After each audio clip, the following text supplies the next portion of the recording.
Kia ora, welcome back to the Ins and Outs podcast. I'm Jemilah. I'm Koen, and we're here to have casual and informative conversations about navigating the music industry in Aotearoa. On this episode, we had a kōrero with Dean Rodrigues about the ins and outs of collaboration and session work. Dean is a multi-instrumentalist and session musician who's worked with a huge range of bands and artists, including Kiwi legends LAB. We talked about what goes into being a good bandmate, the pros and cons of working as a session musician versus being part of a band, and how to know what gigs to say yes and no to. Let's get into it. Kia ora, welcome back to the Ins and Outs podcast. Today we have a familiar face to us. Dean, tell us a bit about who you are, how you got to where you are today, and what is it that you do in the music industry? Thanks for having me. Good to see you guys again. So I am Dean Rodrigues. I am a sessions musician in the Aotearoa music scene. I play drums, bass, percussion, sometimes keys, but not very often. For a bunch of bands and artists around town. Nice. That's How long have you been doing it? Pretty spot on. Good question. I have been, I guess, playing in bands since maybe university. Mm-hmm. I'd say 11, 12 years now. Yeah. Solid. Is that how you got into it, uni? No, I've always been into music. Like, I had piano lessons when I was 5. Like, I begged Mum for piano lessons. We had like a piano at home growing up that had like a couple of keys not working, and I was always plonking away going, yeah, I'm great. And then I had an uncle who was a drummer in like a real famous band back in India, opened for like some big names. So I guess music was always kind of part of my upbringing. Piano, moved over to New Zealand, sat down at a drum kit for the first time as a, not a 2-year-old. Sat down at a drum kit and found out I could kind of play. Nice. So I was like, cool, this is fun. See you later, piano. Yeah. Kind of Joining the dark side of the drums. Yeah. Much to Mum's chagrin. Like, she wasn't shit. not happy. Of course. And then year 10, I kind of taught myself how to play guitar, which was cool, but it never kind of took away from the drums thing. And then in about year 12, I got given a bass guitar. Oh, cool. Nice. And I think maybe year 13, year 13, I got given a bass guitar. And I think within maybe 6 months, I was out doing cover gigs. Yeah. Really? Wow. Solid, That's nuts. And bass is fun, man. It was like such a vibe. That's when I kind of got into like Chili's and, learning cool bass lines and stuff. Yeah. And I was like, oh, it's not just playing root notes. Yeah. It's more than just that. It's way more than that. And then, after that, I went into university. I had an amazing music teacher, Emma Walker, who's now Emma Hunt. Mm-hmm. Shout out to Emma. She was like super encouraging. I reckon she's, a big part of the reason I am who I am today. Rad. Great music teacher, super cool. And she was like, yeah, you need to go to jazz school, man. And I was like, okay. She's like, you'll get your ass handed to you, but it'll be great. So off I went, did the jazz course over at Massey University. And then, In Wellington? Nah, up in Auckland. They had a campus over in Albany, but it was the same course as the Wellington one. Oh, right. So I didn't have to fly. I could still live That's at home nice. and be cheap and stuff, Yeah. which is great. The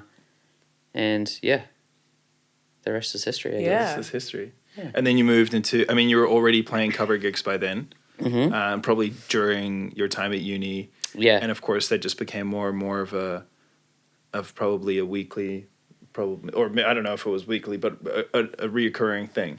Yeah, it wasn't too regular, maybe once a fortnight, once a month kind of thing. Mm-hmm. Yeah. That was kind of how I guess, built a lot of the vocab that I have now and kind of learned the skills. Like, a lot of the skills at uni were, really drilled in, like the listening and playing together as a group, which, is probably right up there with playing the right notes, Yeah. and then then the covers gigs kind of led to networking and stuff, and you meet people and they go, oh, you sounded great on the covers thing, do you want to jump on? I've got a project that I'm running, and so that's how I kind of got into the originals thing. Do you remember what your first originals gig was? Nah. So many ago. Yeah. Because it's quite a different space. Like, it must be quite a different space. Like, the difference between learning, like, you know, a song that you might have, you know, covers gigs tend to be songs that have been out there for a while. So there might have been things that you already have, like, heard or listened to or are quite familiar with. Like, from moving into a space with, like, you know, you also play for a lot of emerging artists who, you know, music might be quite new, and you're really not just playing the song, but also we're like probably workshopping the song in the and room. influencing the song with your own sort of, feedback. I guess you've probably played for a real variety of situations. I'd say so. I don't know, I think it really depends on the artist. I usually try and stick as close to the recordings and demos that they've given me, because I know that that's the sound they're used to hearing. Sure. And if they're open to giving me a bit of creative input, then sure. Like, that's why I love playing with the bro Jeff. Like, he's like, here's a kind of rough structure, and the thing I love about him is he's Jeff Ong. He's got that perfect balance of like let rip, and then also, oh bro, could you dial it back here or change the fill here, or This is kind of the feel. Get these sort of hits in. Like, I try and get the feel as close to the recording, but there's things like hits and stuff, and that we kind of implement. I guess with some artists, you can. It's your job to read the room as in pretty much a session musician, even if it's at an emerging stage. You have to kind of read the room and go, okay, can I suggest a few things, or is this like, do they just want me to play the root notes type thing, sort of thing? Yeah, for sure. Yeah. And a lot of the times, they're pretty vocal about what they want. Yeah. And like, I kind of get a feel of it pretty quickly.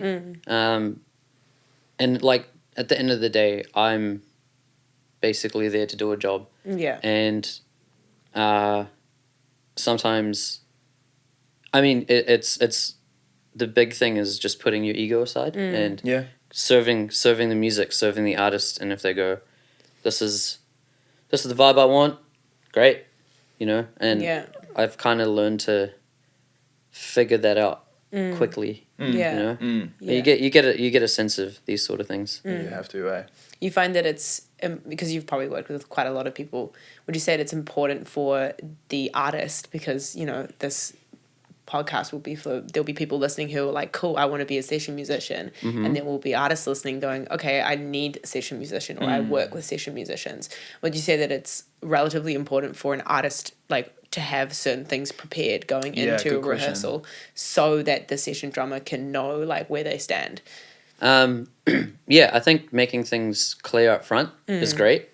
I kind of tend to ask the questions sometimes where I go, hey, how open are you to changing stuff? Especially if I did a session on Tuesday with Tom Broom for like a good pal of mine, Shana, who goes by Valer.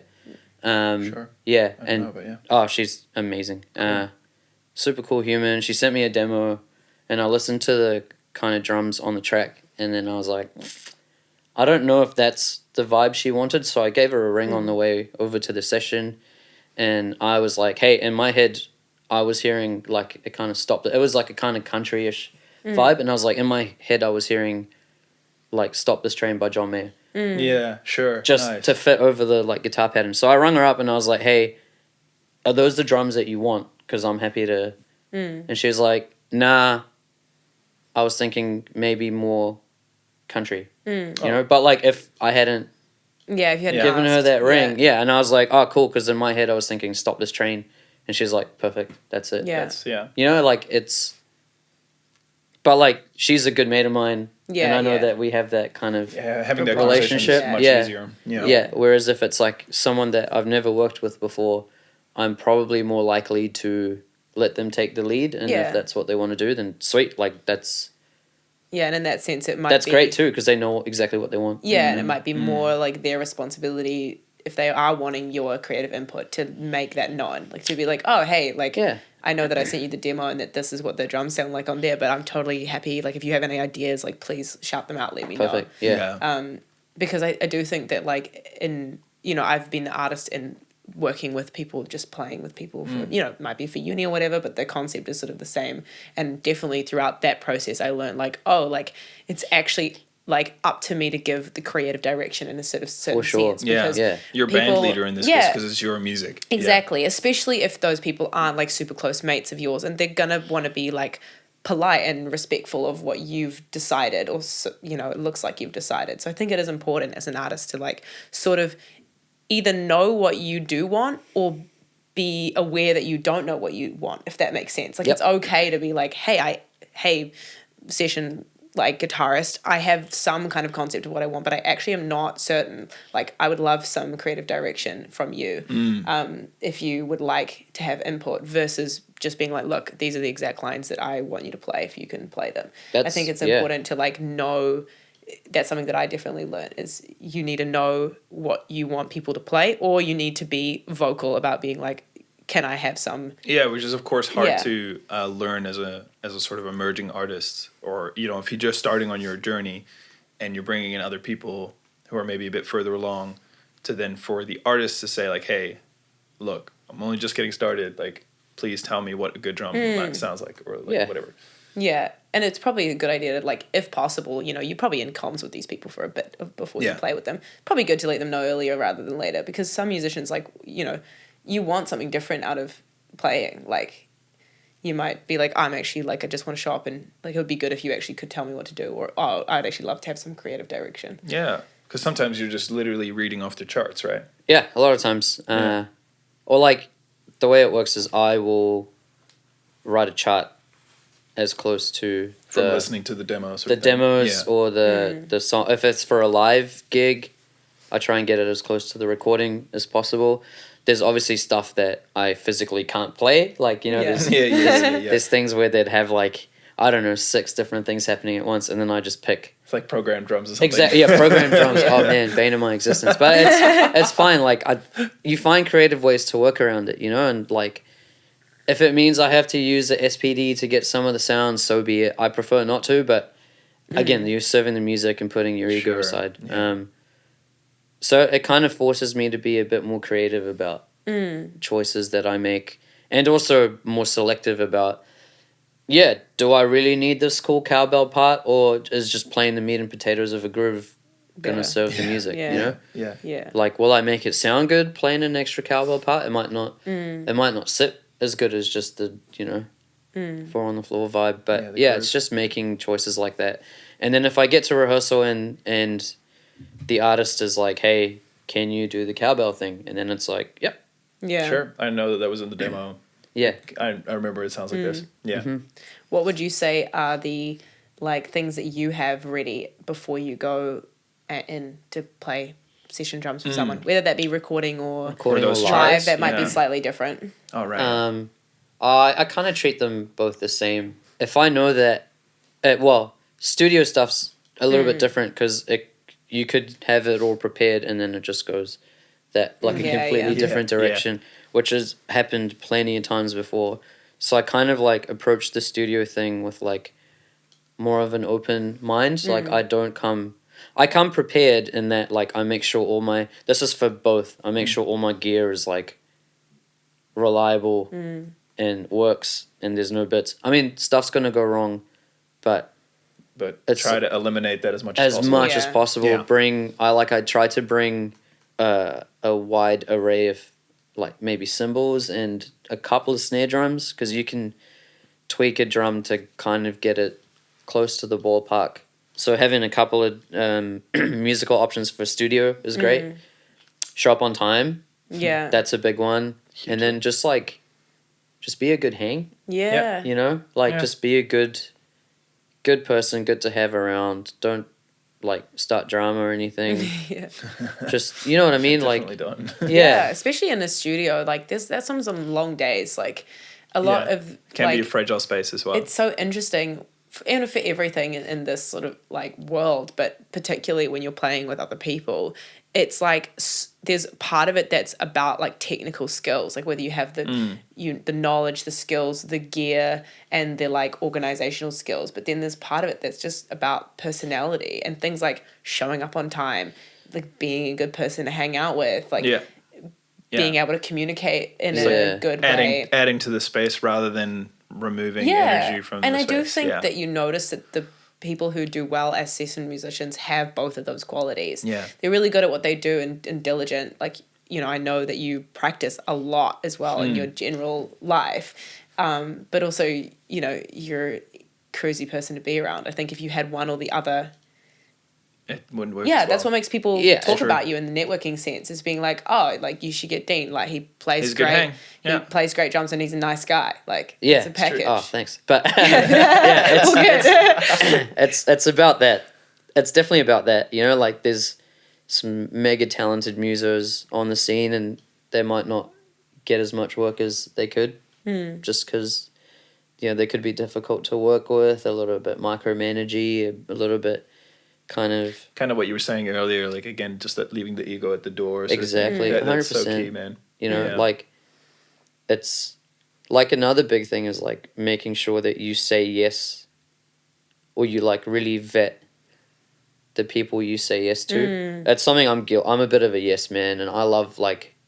For me, I'm like super stoked when I get asked to be a part of something. I'm like, man, there's like so many like monster musicians on the scene. Yeah. Hundreds of them. And so for someone to like single me out and go, hey, I want to work with you. Yeah. It's like, oh, great. Yeah, it's humbling as well. I'll do it. Yeah, of course you're going to say yes. Yeah, you want to so badly. And like I try and find a way to make it work, but it's like the art of saying no is also something that I think a lot of people, like myself included, needs to learn how to say. Not because like I've got beef with anyone. It's more like by saying yes, you're going to underserve everybody, I guess. Yeah, it's like I'll make it work.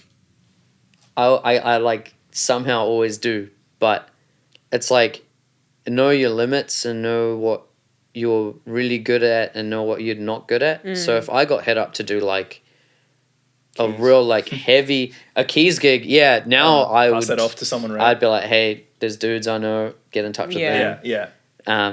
But you know, for the or even like sometimes guitar gigs, I go, just to get so and so. Yeah, I mean, there was a point in time where I would have been like, yeah, sweet, I could do like a duo covers thing, easy, no worries. But like, oh yeah, I'm an artist, I'm looking for it. No, find someone else. There's I can refer you to like here's the 50 other dudes. Yeah, exactly. Yeah. So it's also like a good way to like give the bros and the sisters and the, you know, whoever give the fam a leg up. Yeah. You know? Give everybody else a window to start the journey. It's a good approach. Yeah, like vetting the people that like I'd never say yes to like a heavy metal gig. You know? I'm not that guy. Yeah. So it's knowing your strengths and weaknesses, like, and then going, yep, sweet, drum and bass gig, maybe not for me, but hit up this dude. Yeah. He'll kill it. And then that way I'm not faking it at a drum and bass gig when I know the bro could have done a better job or the sis could have done it's staying in your lane, right? Yeah. It's good.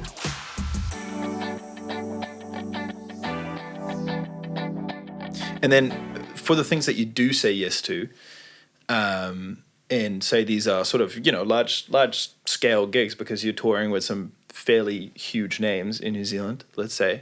Keep that undisclosed, you can do your homework. But Marmalade is a huge name. No, but I mean, like, when you are saying yes to these things where huge bands, or sometimes labels say, hey, I'd like you to come and trial for this band, come and do an audition. You know that there's other, you know, cats playing the gig or doing the audition, and there's competition. So how do you go about prepping for an audition that is, you know, there's pressure? Yeah. To be honest, like, just be you, because I guess so, there's no point, like, it's like going on it's like if you're even auditioning to be a sessions musician or a band, whatever, like if you're going on a big touring, if you're part of a big touring party, you're going to be spending a lot of time with them, right? You like, obviously you want to put your best foot forward, but not to the point where like it's gonna be at your detriment, or it's gonna portray you as someone who you're really not. And you're gonna have to stick with that mask. Stick with that persona, or like under stress, your true colors will come out regardless, yeah, of right? course. Yeah. So I think the best advice I can give is do your homework, like learn the material, make sure your gear is reliable. When you show up to the audition, hey guys, how's it going? Thanks to, like grateful to be a part of this. Set your stuff up, nail it. Yeah. Or if you don't nail it, whatever. Like just show up Put in there your best without effort. show up there without any shadow of a doubt for as far as they're concerned that you have given it your best shot. You know what I mean? So and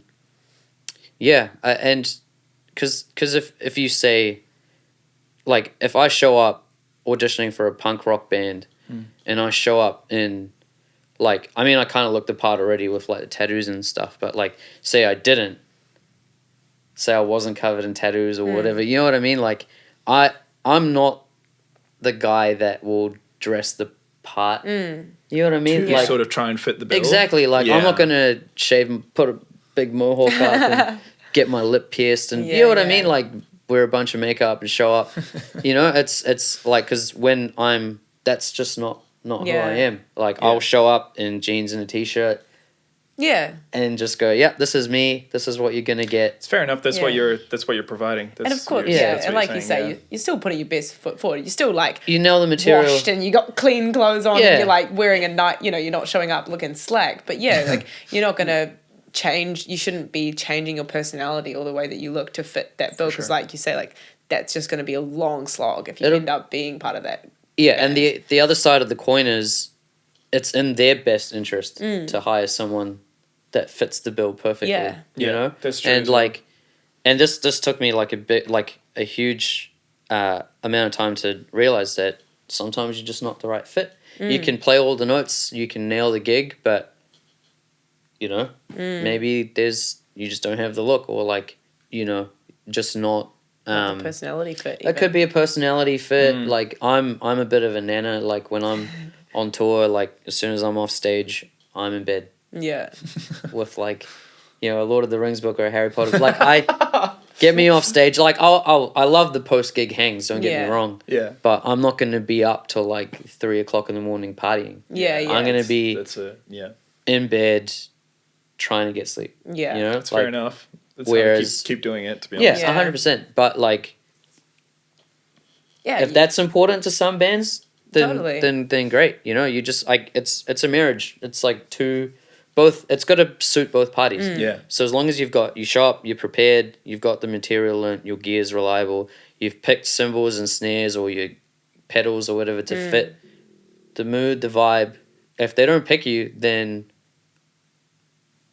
there's something else, Yeah, and it's like, I guess it's like there's got to be a coming to terms with that at some point, that it's not playing that comparison game too hard and just accepting that they have their reasons for like, and obviously in some circumstances I'm sure that can be frustrating, but in some circumstances also just being like, okay, I just got to be at peace with the fact that I wasn't getting the bill, and I can find something else where I'll fit in better. Yeah. Rejection sucks. Yeah. And like the sad reality of being a sessions musician is you're gonna face a ton of it. Yeah, like, sure. I just got dropped from like a dream gig and it was like a kick in the guts, but like other things will happen, other doors will open. You just have to keep serving the music and hopefully things kind of work out, It's just the way the industry is, And no credit, not like it would have been great, but I'm sure something else would pop up. And like the other thing is too, like coming back to the whole like saying yes thing, when I got the call for LAB, it was like the biggest like holy crap moment ever, right? Like I had to turn my phone off, go for a walk to process the thing. But then it was also a matter of like, and like the bros know this now, but at the time when Joel hit me up, he was like, yeah, you play percussion. And I was like, cool, yeah, sweet. And then I was like, I don't know how to play congas.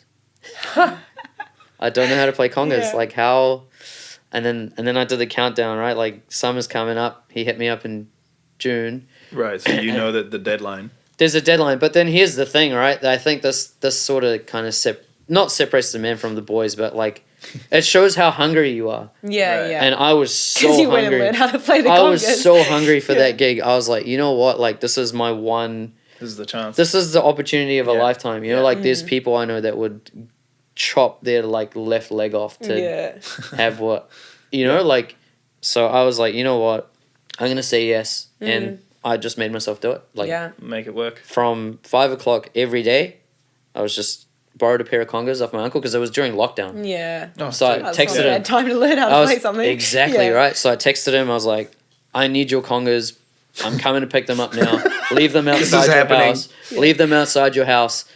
And thanks, uncle, for the congas. Yeah. And All the shout-outs. so he put them out. He put them outside. I went and grabbed them, and then that's all I did. Like Slap the congas. for like hours, I YouTube tutorials, and as soon as we got off, you know, as soon as things opened up, I hit up James from Batukata Sound Machine, who was the conga player in Batukata Sound Machine. So get some lessons. And I was like, I need a lesson, please. And yeah, Help. help me. Yeah. I never would have guessed that you didn't know how to play the congas. No. Fake it no. till you make it, baby. What was it No. like the first time that you, like, what was it? Because that must have been for your audition, right? Or Yeah. like, was it after your audition? Like, were you like No. It was nah. So that was like the one audition. I think it was more of a jam. I don't know. Yeah. It was a huge amount of trust that they put on me, and obviously like things might have been different if we weren't in lockdown, but like the whole timeline of it was Joel hit me up in like June or July. I think it was June, and it's like, yeah, cool. And then for the next couple of months I was in comms with Loop, their label, and then I for the first time I hung out with the band was at tech rehearsal Oh wow. for the tour. Shit. So they really just like dove in there. Yeah. Nice. Yeah, it was like, but then also it's such a big opportunity that I wasn't not gonna nail it. Yeah. You know what I mean? Oh yeah. It's Sure. like I spent hours and hours and hours like studying all their live performances. Like I would watch like every live thing on YouTube I could find, like from, you know, their amazing, like the ones that they recorded at Roundhead, to like iPhone footage Yeah. of like One Love. They're like some dude, thank you, whoever you are, recorded their whole One Love set. Wow. The whole set. The whole One Love set on and it's just on YouTube. It's like on page Killer. 4 or 5 or whatever. Yeah. Oh my god. Just horrible quality, horrible video, horrible audio. But just good enough that you could hear what's going on. I could hear what was going on, and I was like, great. That's my So homework. Yeah, honestly, it was like, and then like the other thing that I felt was super important was to like watch all the interviews and stuff, you know, like No, see it's where they ask like people. Yeah. came from, and it was like super humbling that, you know, Yeah. that's like a real started from the bottom story, yeah. And I was like, whoa, these guys work super hard. Yeah. And so I was like, man, like I was hungry, you know, Yeah. super hungry. So I just learned all the material and showed up, and Scott was like, here's like 15 songs, but I'd learned 30. You know what I mean? Yeah. Yeah, that's true Yeah. as well. And then that it's really definitely is true. about like, you know, you have this personality type that's so obvious to you. Like that's Yeah. like, well, duh. Like why would you not show up Yeah. doing that? Yeah. But I feel like that isn't actually obvious to everybody, and it is sometimes that going above and beyond that will get you the gig, because, like, you know, like how can you say no to someone that is That gig- that yeah. like Oh, yeah. knows all, like that much material well, and like is Oh, clearly you putting mean that so way. much effort. Yeah, that way. Yeah. Like, no, not like obviously there's obviously other things as we've talked about. You know, whether you're actually the right fit or not. That Yeah. you know, there'll always be that involved. But in the Yeah. sense, like it's like anything. Like Your if you best put foot your forward best foot forward, means having done the homework and being Yeah. over prepared, and you're gonna Yeah. give yourself the best shot at something if you are the most like prepared that you could be. For sure. Yeah. But then it's also like, yeah, things like being accommodating, being like flexible, and Yeah. just going. It's true. Where like I could have showed up, nailed the jam, and then just been a dick, Yeah, for sure. you know, and Yeah. then Totally. they'd just be like, "See Yeah. you later." Totally. Yeah. Yeah. So And that is the just- reality of it all. Like, Yeah. you spend a lot of time with these people, and if you don't like each other, that's problematic. It's gonna be a tricky time. Yeah. Yeah. Yeah. Yeah. I was gonna sort of move on to say because you've worked with a lot of different people as a session musician. Yeah. Genre and like I guess like time and place aside, what makes an artist good to work with from that That's side? such a good question. That's great. Yeah. That's such a good question. I think, like, for me personally, I love working with artists that know what they want. And like, the icing on the cake is when they speak music. It's when they can go, yeah, hey, bro, 2 bars in after the chorus, there's a hit on the 4. And it's Yeah. like, Sweet. I know exactly what to do.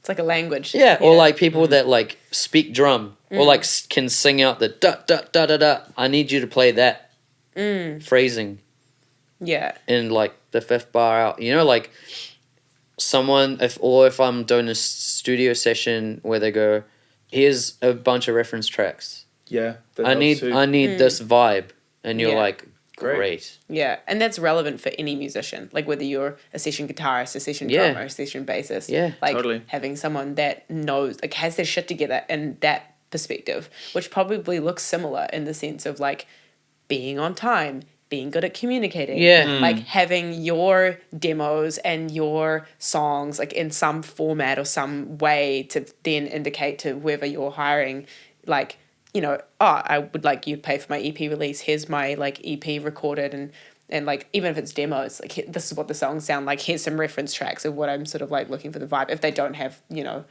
if Yeah. they're in a studio, like there's certain what are certain tangible things that people can do if say there's an artist at home listening and they're like, okay, I've got some songs and I need to get a band together. Like what should they have prepared in order to reach out to session musicians to like make it the best experience for everybody?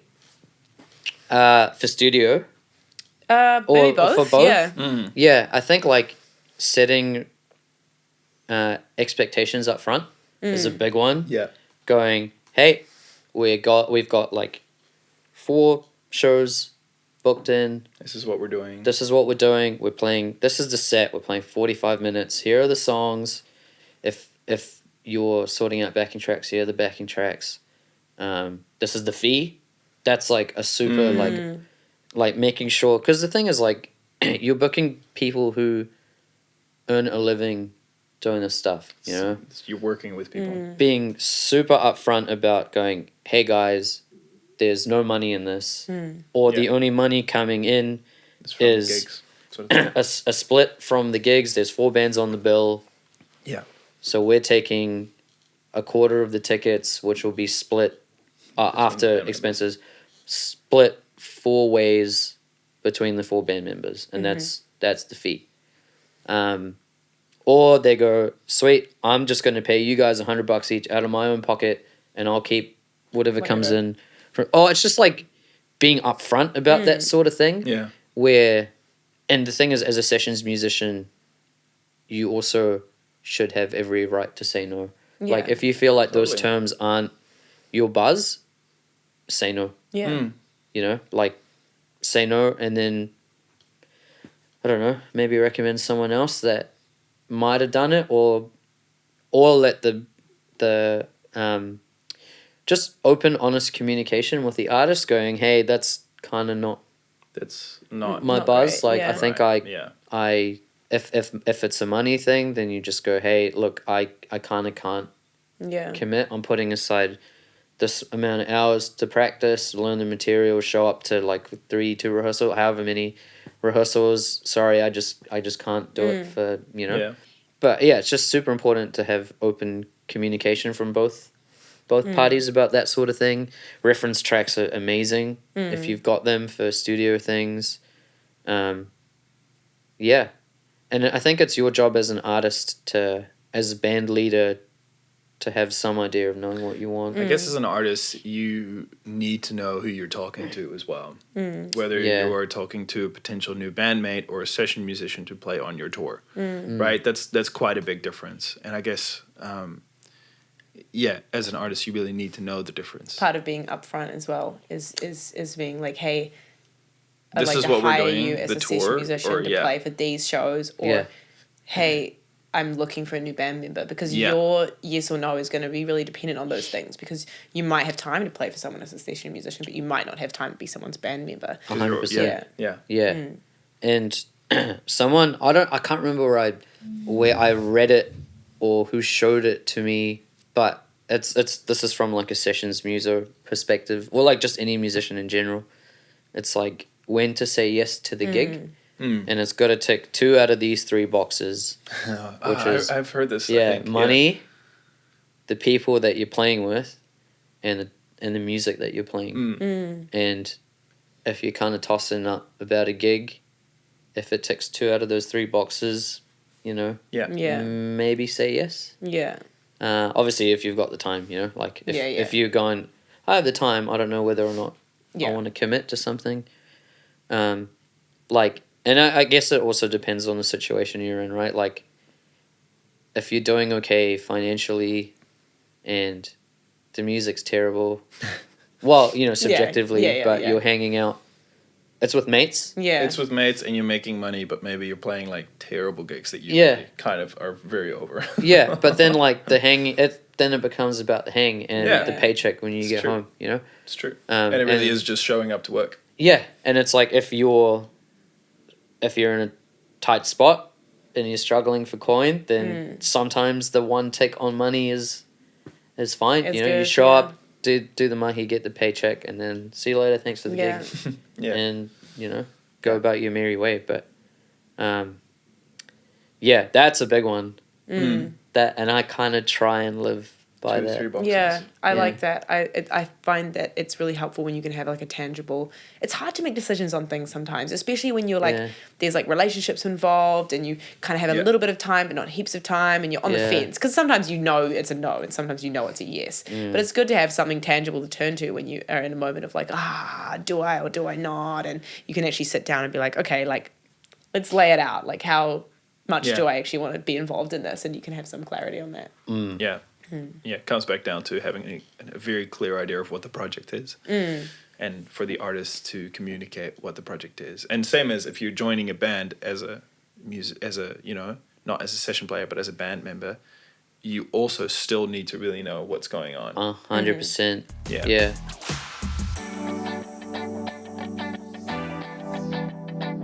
When you're joining a band, knowing what you're joining, what you're signing up for. I guess it's always, whether you're a session musician or a band member, you really need to know who the people are that you're working with, what the music is that you're working on together, and that can come about slowly, right? If you're just jamming in a room and songs start to appear, whatever, you're like joining them, maybe a band from absolute day one, you still need to ask yourself, like, okay, what am I actually signing up to, and do I want to be in, and maybe those same 3 boxes, like 100%, yeah. Is the music good, or do I really feel this music?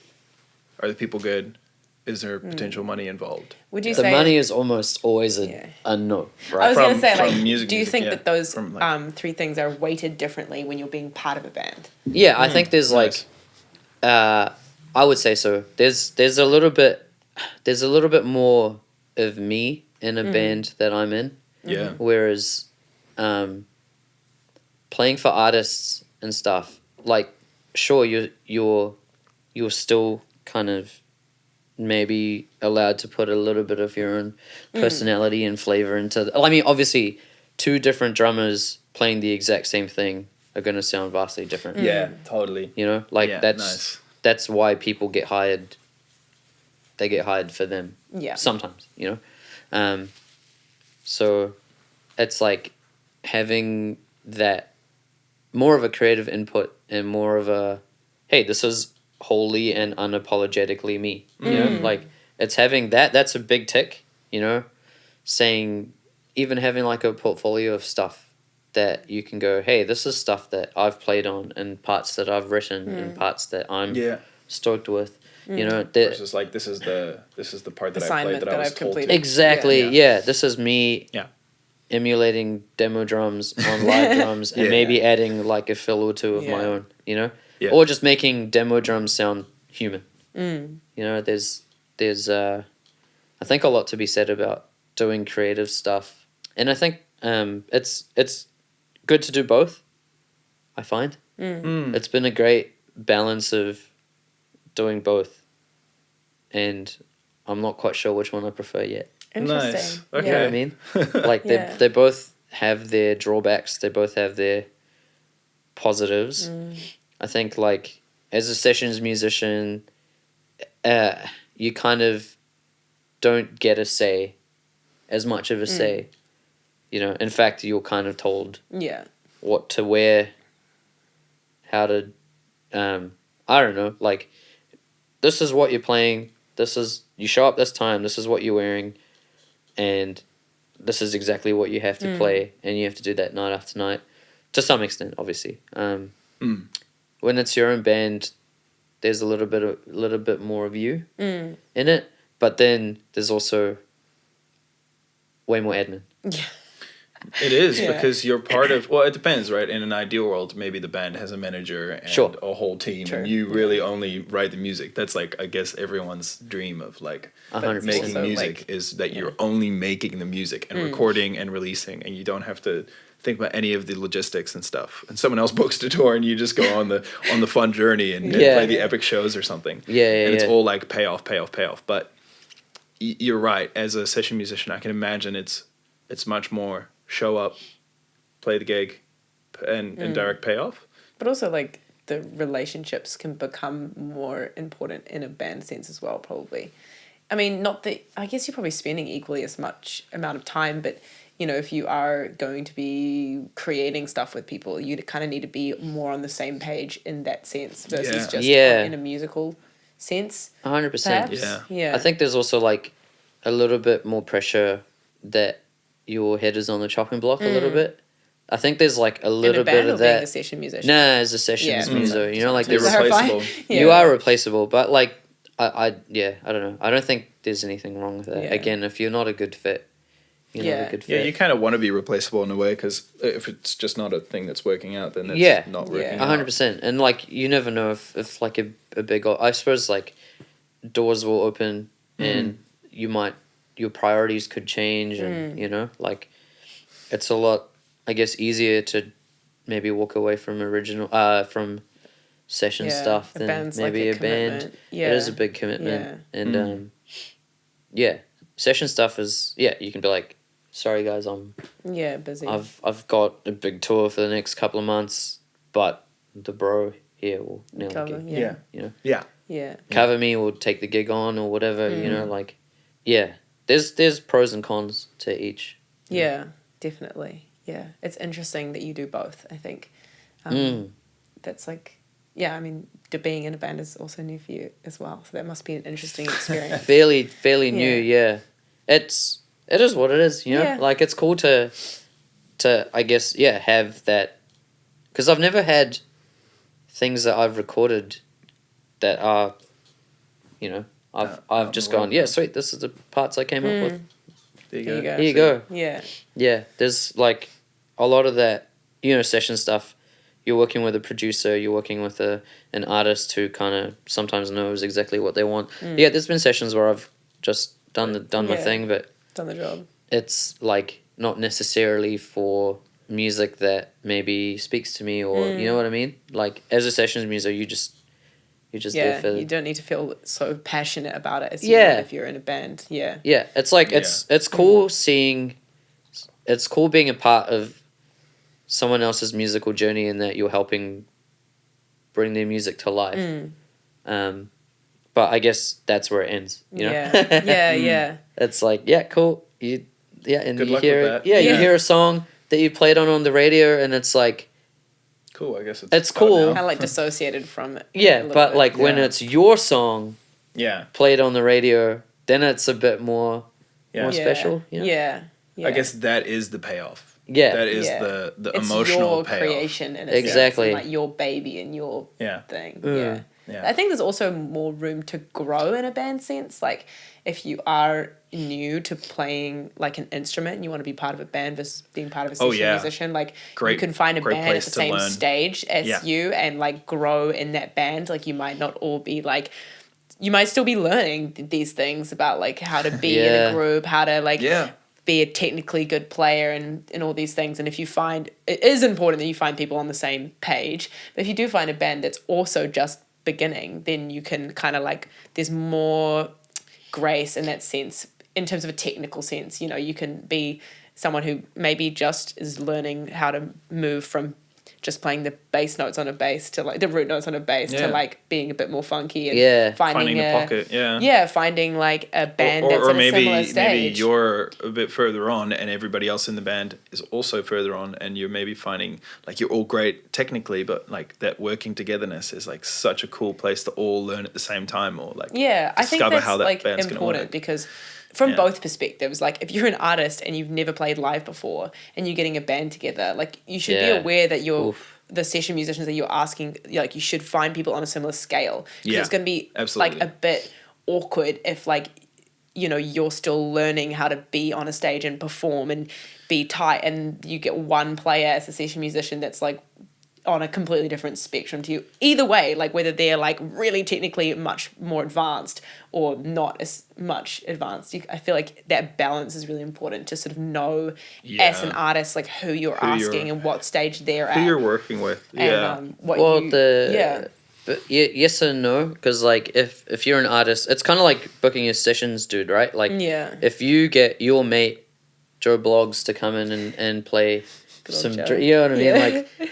play, because they're your buddy and they've got like a drum set or whatever, you know, like, and they kind of play drums, and you're like, I want my mate to come play on my thing. It's great, it's cool, but you're also like gonna like studio time's expensive, whereas hiring someone that is experienced and knows what they're doing can come in and you know they'll deliver. It's going to reflect I think exactly. I'm definitely speaking more on the live side of things than the studio. I think studio is almost like, if you are spending money on studio time and your song, you should be trying to hire the best people you possibly can hire to serve the song. It's the same in a live way. situation, though. I totally hear that, because if you are getting a whole band of session people, the music's probably going to sound, well, as good as the music can sound, but it's going to be expensive if you've got a whatever 6-piece band and it's your music, but you've got 5 session musicians and you're paying all of them. You know, just, I guess that's what I mean. Like, you know, if you're playing like a small wine cellar gig, yes, you could get the best session musicians, but the reality is that for a very good reason, the better the session musician, the more that they are able to charge, because they are worth more, because they've spent 100%. More time getting better, and that's totally justified. But if you're an emerging artist, like, and you don't know what you're doing yet, it's okay. Like, you might want to take some time to figure out what that is. Do the research, mate. Before you're like spending a bunch of coin when you don't actually know what's going on. Which is okay. It's okay to not know what you're doing yet. Like, there will be time that 100%. You will spend figuring it out. And it might be beneficial to play with a few mates in your garage, figure some stuff out, and then be like, okay, now I kind of know like what this is like and who I'm working with and what works and what doesn't work. And I have a grasp on what my songs sound like now, so I feel like I can reach out to a session drummer because I have an idea of what I'm wanting from the song. I can't stress enough the importance of like having mentors in this industry. That's like, I've got a few dudes that, you know, I love to pick their brains and just go, hey, how do you approach this? How do you approach that? How do you approach playing pocket? How do you approach like studio drumming versus live drumming? It's like, you know, and the community is so great and supportive, and like, having mentors is so beneficial. So just team up with someone who's where you want to be in a couple of years, and 5, 10 and years, just pick their brain. But like, I love playing in bands with people who are way better than me. Yeah. Because that's how you grow as a musician, right? Like you Totally. you see where someone is and you're like, I want to get to where they are. And the only the best person that can tell you how to get to where they are is that person. You know? Yeah. So I love picking brains. It's just something that I've done for the past few years, and it's like an ego thing, right? Like some people might not want to do that and just get like caught up in their own shell and just go, I'm just going to keep practicing and I'm just going to, work my way up. And then for me, it's like, I love practicing, but then it's like, what do I practice? You know? And then it's how like, do I practice? How do I better? practice? Yeah. How do I practice? Well, it's like, what stuff that you've worked on, bro? Because I really love your feel. Yeah. Or what stuff that you've worked on, bro? Because you're like, your flow and your chops are insane. You know what I mean? It's like figuring out like the trajectory you want to take, and then finding people that have those qualities, and then just pick their brain, get a mentor. Like if you're an artist starting out and you've got a mate, or you really admire someone in the industry, sure, they might not reply, but if you maybe go down a few steps, like I wouldn't message like Dave Grohl. Yeah. Oh, yeah. Dave Grohl. Hey, bro. How you doing, man? Yeah. Or like message like Steve Jordan. And Yeah, go, hey, yeah. bro. How do you have such a deep pocket? You know? Yeah. How do you work on a pocket that deep? That's Yeah. You go a few steps down. Well, like you hit up the dudes around town that sound like Steve Jordan. Yeah. And you go, bro, how? Yeah. Doing your research, right? Yeah. Doing your Checking out research. tunes from Check out the around the dudes that are scene doing the things you want to do. And then Don't be shy to like hit them up. Yeah. And if they shrug you off, it's like cool. Then you just cool. find someone else. You message them, you tried. Yeah, or go to their gigs, even better. Yeah, totally. Go to their gigs and then build that relationship, and then you go, bro, that was killer. Can we hang out sometime? Yeah. Let's, come around to my spot. Let's hit some drums, and I'll just pick your brain for an hour. Yeah. Yeah. And get lessons. Yeah. Yeah. Everyone get lessons all the time. Get lessons. Like, if you're an artist or a sessions musician, why not be the best you that you can be for the music, And, like, if you're in a band, why not be the best you can be for that band. For the band. That music. Yeah. Exactly. If everyone's, like, growing and getting lessons and picking brains, then... Plus you can grow together, which is really epic. Yeah. I think so. For sure. Yeah. Because I know particularly in Marmalade, the stuff that you bring to the table isn't only like, hey, I drum really good. It's here's how we should practice. Yeah. Or why don't we try this? Why don't we try this? And it's just like eye-opening, right? Because maybe we've never thought about that, practicing that way. Or, it's really epic, especially because we're a 5-piece band now. There's like 5 different people putting input in. Yeah. And yeah, like really growing together is huge, I think. Super huge.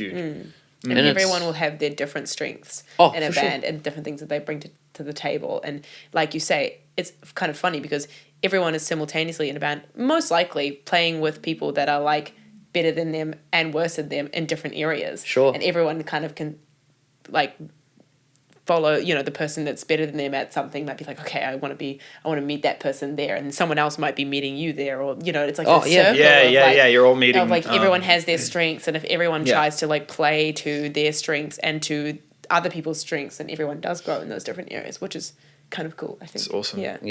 And then focusing on weaknesses too. That's like the most that's a reality. The most humbling thing is like watching or like recording yourself at a gig.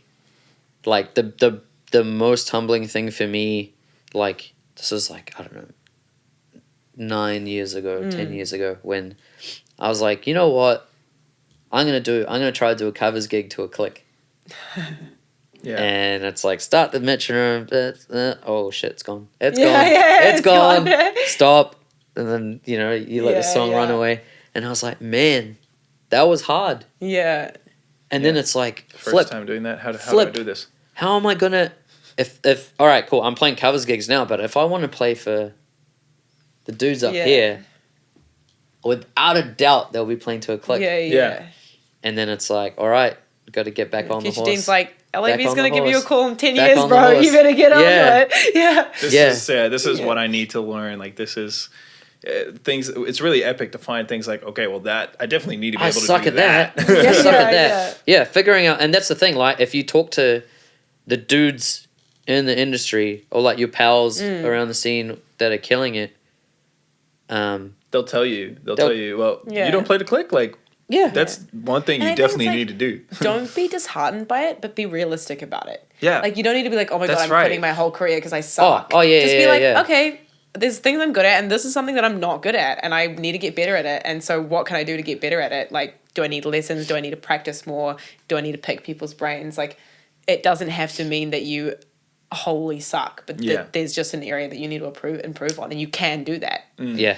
Yeah. All of them at the same time. Yeah. You know what I mean? Yeah. And it's this like, it's so daunting, like the it's a massive hill to climb, right? But then it's like a journey with no destination, right?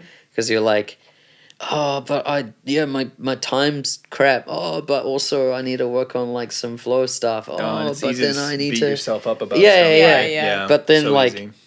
if you don't spend any time at your instrument, you're already losing. Yeah. You know, like just And if you're not cracking, like, what can I improve on? Like, you're not going to improve. Yeah. Yeah. It's humbling, man. Like you record yourself at a gig and then you think it went great and then you listen back and you're like, Definitely been there. Yeah. ooh, back to. But then it's that like how hungry are you for it, right? Because then it's to the table. It's Yeah. either back to the practice room or, all right, I guess I'm never gonna be good at that. See you later. I'm done. You know, like it's a tricky one.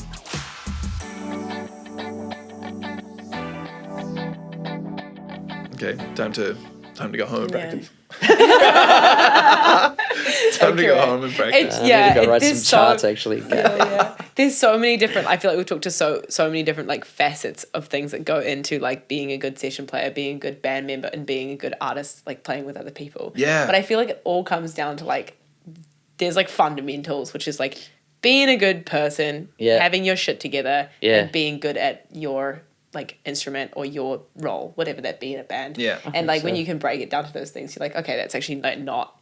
There's lots of different things that make up those things, but at a core, if you can work on something in each of those things, like being that well-rounded person, you're going to be a good artist to play with, a good session musician, or a good bandmate. I think so. Yeah, saying like at the start of your career, maybe until you figured out what you want to do and like maybe do say yes to every opportunity, because the thing is you never know who's going to be at a gig, And you're going to learn at everything you do. Right? Yeah. Everything you do. Yeah. Absolutely. And the thing is like you literally like any opportunity can come out of anything. Like the LAB thing came out of me auditioning for drums for a band and not getting the drum chair, but they were like, oh, but do you want to play percussion? Yeah. You know what I mean? Yeah. It's like, it's a weird... Yeah. It's weird how things come full circle. And that was Definitely. like, 8 years ago. Yeah. Yeah, crazy. Where I was like, oh, damn, I was so gutted. I beat myself up.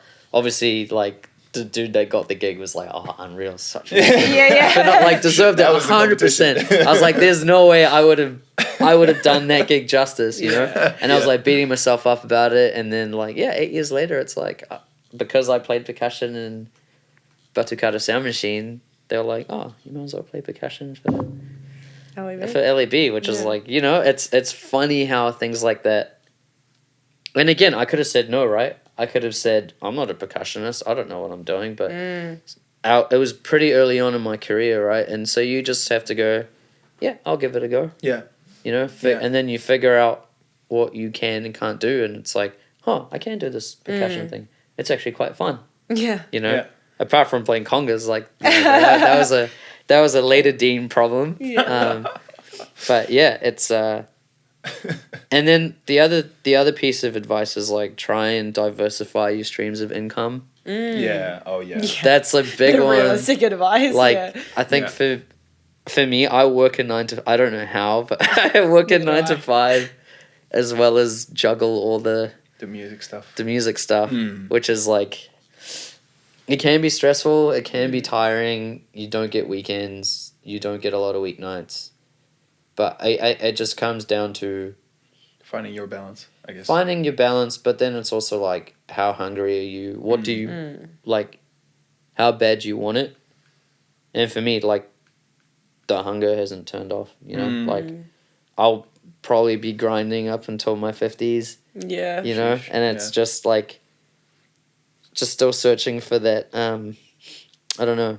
It's I think a big chunk of it is imposter syndrome, and that's something that I think we've opened up another can of worms. Yeah, but Yeah. like That's all around, man. it's hard. It's hard to Maybe that'll be an episode on season 2. yeah, Yeah. hard to Totally. shake that imposter syndrome thingy off. But someone told me that shout out to Tabani. Like, you are where you are for, and Cam, he also said that to me last week. Like, you are where you are for a reason, right? Like, if you Yeah. weren't good enough, you wouldn't be there. So, if anyone's struggling with that, as I'm sure like most artists and musicians are, just keep that in mind. Yeah, you are Yeah. who you are.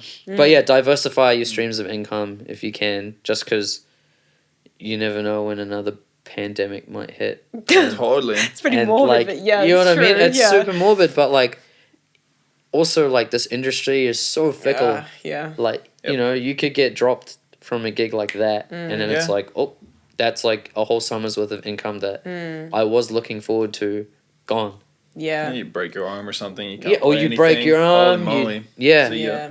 It is always wood. like it always is good to like have some kind of side thing. Yeah. It's like sometimes it's painful to realize that, but it's kind of just true, especially, you know, there's if you're pursuing a career in music in a musical sense, like Yeah. playing music, it just takes a while for it to get somewhere. Yeah, and there's no shame in like, if you're you know, you find a few like muso purists out there like, oh no, I'd never do cover. Man, covers gigs are great. They keep your tool sharp. Yeah, they You really know? do. If you're not like, sure, if you don't want to play the wagon wheels and the you know, but like, you're still playing, you're still at your instrument, you're still playing with people. There's still skills that you need to use and develop, like listening to people. Are you Yes. playing in the pocket? Are you playing sensitively to Are like... you serving the music? Exactly. Are you... Well, yeah. I mean, covers gigs, who cares? But, but you know what I mean? It's like... Wow, still, I if you're know, a good covers I band, totally get that. But still, at the same time, you can get away with a lot of shit. You do get away with a lot at covers gigs, or you can. But like, it's the whole like, you know, you're still keeping the tools sharp, and it's good money, you know. Yeah. It's true. Sometimes. Sometimes. Yeah. So, yeah, try and think about that, and like, there's honestly no shame in it, you know. Yeah. Like, Yeah. people need to eat. Yeah. Like, you need to eat, and it's like, if you're like, no, I refuse to sell my soul, it's like, well, don't shit on those that do, you know, because you can make it work. Yeah. If you want it enough, Yeah. you will make it work. And that's a Yeah. wrap, people. Say, thanks so much, Dean, for Yeah, coming and thanks so chatting. much. It's Oh, like thanks you know, for it's been really good, this whole podcast. I think the New Zealand music industry can really benefit from a New Zealand specific insight on how the session world works, or also not just session, but also your approach to how you would get ready for a practice, a rehearsal, working with people, you know, working with a band, becoming a new member of a band, maybe, you know, all of those kind of things. There's no resources really for that at the moment, and it's really cool to make this and make this something that people Hopefully can come that's back the point, to. eh? Yeah. Yeah. Yeah. Yeah. Yeah. Yeah. Yeah. Thanks so much for coming and having Oh, of course. And if anyone wants to fucking hit me up, DM's always open, G. Yeah. Always open. Just a DM man for sure. I can wholly vouch for that. Yeah. DMs are the place to go. So people Always be open. picking your brain. Oh, Yeah. yeah. I'll direct you to whose brains to pick. Nonsense. I think that's the nonsense. Nonsense. Yeah. No, I we're mean- picking your brain for a reason. Yeah. This is the imposter syndrome can just like coming up Yeah, again. It's no, nonsense. far It's, out. Yeah. it's what It Tabani never is ends. saying. Yeah. Exactly. You're definitely on this couch for a reason, man. Like, Thanks. Because you guys 100%. texted me and I was like, yep. that's the reason. No, a very good brain to pick for, Yeah, for cool. sure. For All right, sure. so who do I send the invoice? So about that. Nah, it's been cool.